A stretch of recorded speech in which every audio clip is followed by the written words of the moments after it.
From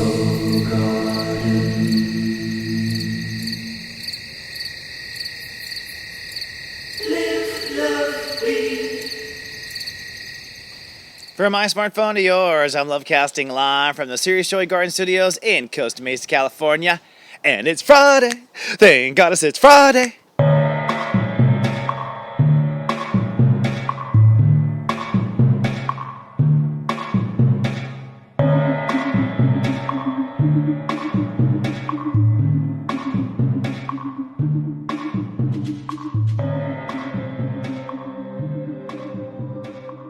Good morning and Namaste, and welcome to Namaste today. My name is stepº21. I am a psychic astrologer, life coach, and the Sensei to Serious Joy. My life purpose is to stand in my heart and help others into theirs. This webisode is for Friday, November 13th, 2015, and today the human walk has progressed to step 21, Scorpio. And before I get into today's topic, let me do a shout out to so many friends who have a birthday today. Happy birthday! In fact, this goes to first my blood brother Michael. He was born November 13th, step 21 Scorpio. So I was raised with him, watching my back, protecting me. Thank goddess for him. Then later, had a friend named Jeremy when I was separated from my brother. Came in, watched my back in high school. Then an Aunt Donna came in, November 13th, watched my back. Then later, my Sensei Gwen. Happy birthday to my Sensei Gwen. So my Sensei, same as my brother, November 13th. You guys starting to see where I picked up the signs here in my life, right? Now, that it doesn't really stop there. Gwen and I have been friends for over 20 years. She's had my back, but I came to California, met Sue Zamparelli, another good friend of mine who watched my back and helped me grow a stinger, as we like to say, in the Scorpio race. So had been surrounded by these Scorpios. And then finally, my current attorney, her birthday is November 15th. Happy birthday. Very grateful to have realized after applying my astrology wisdom, it's like, yes, a Scorpio attorney. Like, why would you get any other side? So happy birthday to you, Donna. Happy birthday to all November 13th. Now, here's what's interesting. I always say November 21 is when it starts to get fun, right? Or no, I don't say that. I say step 21. I say the step 21 is when it starts to get fun. Sorry, little craziness there. And step 21 is when it starts to get fun because my moon is at step 21 Leo. So my heart feels step 21 all the time. And the best way to describe 21 is like that age when you're 21 you can drink, just the freedom and that's what it feels like to have a 21. But what's interesting is all these November 13th birthday people, all guarding and helping me with my emotions, they're all step 21 Scorpios. They all vibrate at 21 where my moon is. I don't think a Scorpio under 21 could really make me feel safe. You see how step astrology starts to work? So very interesting. I'm very grateful for all of them in my life, and I always keep a step 21 Scorpio around. What it means for you today, my friend, really is the secret to learning. It brings us to today's topic. Today's topic is grounding our fun. The secrets to step 21. All right? And this is from a step 21 heart right here. All right? Like, I, first of all, love to have fun. I mean, I that's really all I want to do.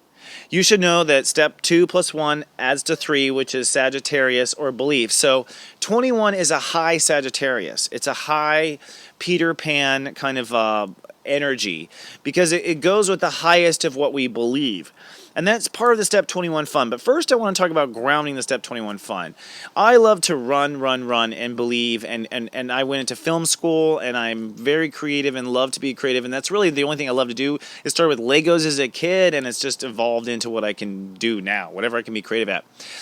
But I've also gotten way carried away with myself. And if you know any Sagittarius is at any party around 3:34 a.m., you can get carried away with yourself in Sagittarius. Right, my Sag friends? So the point is hey, I was there. we can get carried away in Sag, so you have to ground your fun. That's what I'm bringing this to. I've realized, and I've realized how to do that. I've been talking about that, but grounding the fun really, I realized, has to do with step 20, which was yesterday. And it took me a long time to get to this Sensei wisdom about how to really have fun in a situation. It has to be grounded. We have to ground our fun in order for us to feel safe enough to let loose and open up. And that's what happens in step 21. When things work, when you're feeling it and you love it, you open up to a new belief, step 3. Okay? If you're not feeling it and you don't love it, you feel trapped by old belief, step 3. So it always adds to a 3, but whether that 3 lets you out, shows you a magical doorway, is up to whether or not the 21 is intact, whether or not you are feeling it and you are loving it. Now, the secret to step 21 is grounding that feeling. That's what I'm getting at. I learned, for lots of other reasons, I have a lunar eclipse in Cancer. I learned the power of that too. I learned the power of keeping an emotional morale going in your life like a campfire. You got to keep it going. You got to keep your emotional morale going. All right? And that's what I do. I keep that 2 healthy. And the 0 yesterday, the protection, not only do I keep it healthy, I keep it protected. Some people go, Chris, how do you protect your feelings? I look out for them. In other words, it's like if I'm feeling really good and someone's like, hey, let's go do this boring thing, I'm like, that's gonna screw with my good feelings. So protection is, no, I won't do the boring thing. You know what I mean? Like, can it be done later? It doesn't have to be done now. Like, I protect my feelings, right? If I know that, like, you know, a certain person is a total bummer and they're gonna bring down the party, they don't get invited. That's to protect my feelings, okay? I'm sorry that they're a bummer, but I'm not going to sit there feeling bad. So I learned over time, the secret to step 21 is grounding your fun. Grounding your fun is protecting your feelings ahead of time. Okay, so through this whole weekend, I recommend as your sensei to protect your feelings all weekend. First of all, it's necessary kind of spiritual calisthenics of this late mastery of Scorpio. And secondly, it's necessary for you to open up to the next wave where we're going with Sagittarius, which I'm going to talk about next. You know, you can either go up with the Sag or you can go down. The difference is whether or not that your feelings are protected. If you are feeling pretty good and you're avoiding the negative stuff and you're kind of staying in groove with yourself, then when an opportunity comes like, ooh, how about this?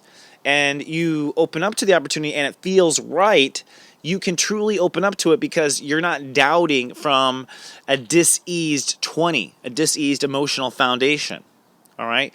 So a lot of my clients, I find, miss opportunity in life, miss joy, miss the bridge, miss the way out because their 2 is unattended to, because they're not protected, their feelings are unattended to, they're not self-nurtured, so they're in a pissy mood, so they don't see it that way. It's not a magical bus to them, looks like a nightmare, and they don't get on it and they don't get out, okay? And this brings me to the other fun, magical part of this, which is today's 5 o'clock question. Today's 5 o'clock question. What did your heart believe, or what does your heart believe this life would be? What did you believe this life would be? Second follow-up question. Does your heart still believe it? Okay. Now, I ask you this for a lot of reasons. One, I'm a good sensei. I'm leading you in lots of ways. One way is that I'm helping you open up to the magic of today's 3, like, it's time to open up to the highest possibility, which is what your heart believed. What did your heart believe this life would be? Did you get it yet? Did it manifest? Are you there? And do you still believe it? Are you behind that or not? Yes or no? Now, I got my good astrological reasons for saying that. But first, let me answer the question. What did my heart believe this life would be? My heart actually believes that this life is going to be a powerful lifetime, one of the most written about in humankind's history. I believe that this is the life where human beings make a decision as to whether or not they're going to go towards a light or not. I think this is the critical elbow lifetime.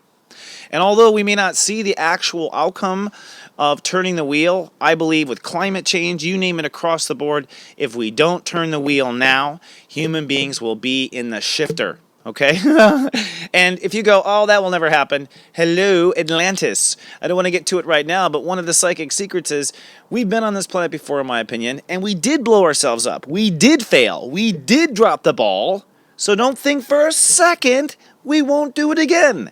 We have to decide in our hearts that we want to change where we're going, right? And I think every human being has a little responsibility in that. So I've always believed that this is a very important lifetime. I believe I came here to help the world this critical lifetime, and I believe I might be vacationing in the Pleiades star cluster next life. That's what I've always said. I want to be an alcoholic Pisces in the Pleiades and just have sex for like a whole lifetime. Like, it's going to be a hard life this life, I think. Right? Like, I'm going to be a Pisces later. No offense to the Pisces, but you know. So that said, does my heart still believe this?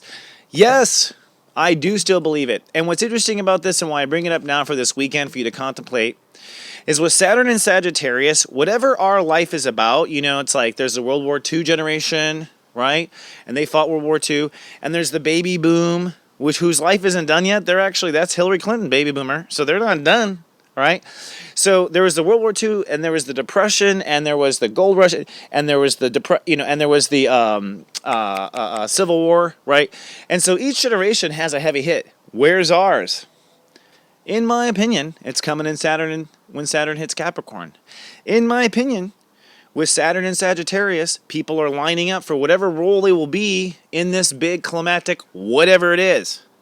Does your heart agree? Do you believe you're here for something important? Do you believe you were here to do something at that time?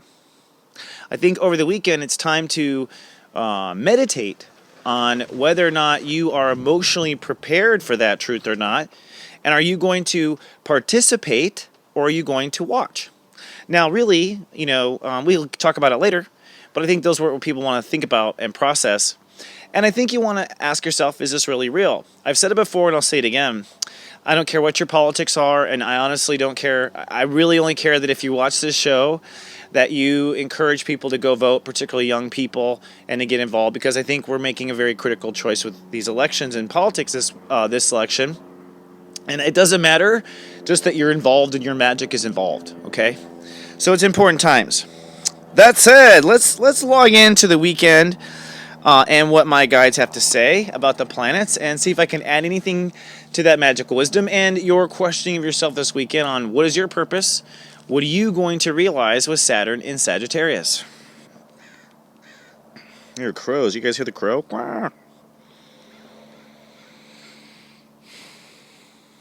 Okay, they bring me to Mars. Interesting, yeah. So I think people are going to feel like a really weird passive-aggressive energy over the weekend. Mars is in the early degrees of Libra, where it's really not happy. It's basically not home. It's like basically Mars is naked and getting some sort of a procedure done when it's in Libra. It does not like it there. It is conjuncting Venus, so his honey's right there. But what it means is that we're all feeling kind of like deflated. We all feel not sexy. And we're in Virgo. I mean, it's coming out of Virgo at the North Node is 29, so it's like, we've just gotten this whole period of being really not sexy. So everyone's kind of feeling deflated. The point is, I think we're, it's not about what you're doing. It's about what you're thinking about doing. It's about what you're dreaming about doing. It's about the limits that you put on your doing. In this moment of maybe it feels like almost 36 hours where the energy will feel very deflated. It feels like around Monday or Tuesdays, looking at my third eye, is when it really starts to pick up, regardless of what the planets say. In this little moment of, which is kind of what we often feel over Thanksgiving, at least in this country, we kind of feel, I feel deflated, like I can't move. And that's before I even eat, we're going to kind of have that this weekend. And this is about kind of thinking about, well, where are you going? What is the dream? And remember, I always say, you want to make two plans. You want good and gooder. The good, if this is what will happen if it's good, and an even gooder plan we file with the universe. So this weekend and today through the weekend is really about opening up to possibilities, opening up to new conversation, opening up to new communities, finding your people, finding your team, finding where you believe. That's a part of what we're going to go through next. A lot of community building, and we're going to start to feel that when the sun goes into Sag, and really feeling out in yourself, like, what were you born for? What were you going to do? Because I think that no matter who you are, we're all going to collectively start to get on that true life path purpose, like the real natural born one, here with Saturn and Sag. So this weekend's a lot of discovery. Yeah, the rules. The last thing I just want to point out is the moon is in Sag, so we're kind of believing and feeling in Sag. And then the moon goes into Capricorn and through the later half of the weekend. And what that'll be is it'll feel very serious and people will feel limited by the rules. And this is what they want me to point out. The last time Pluto was in Capricorn was the American Revolution. We decided we didn't want to pay taxes as Americans. Oh, that's odd. And we launched the Fox Network. No, we launched the Tea Party. No, we launched, right? Whoa, it's a little too symbiotic, right? So here we are again. The point is back then, it's people reach a point where you can keep trying to make these rules that don't work, or eventually you say, maybe we should rewrite the rules. And so in your life this weekend, if you find yourself stuck, it may not be that you have the wrong dream. It may be that it's time to rewrite the rules. All right, my friends, I'm so grateful for to you. Thank you so much for watching. Thank you to everyone who shares my show. It is the greatest thing to do to care is to share. So thank you so much for all of that. For those watching on YouTube, please be kind and do subscribe.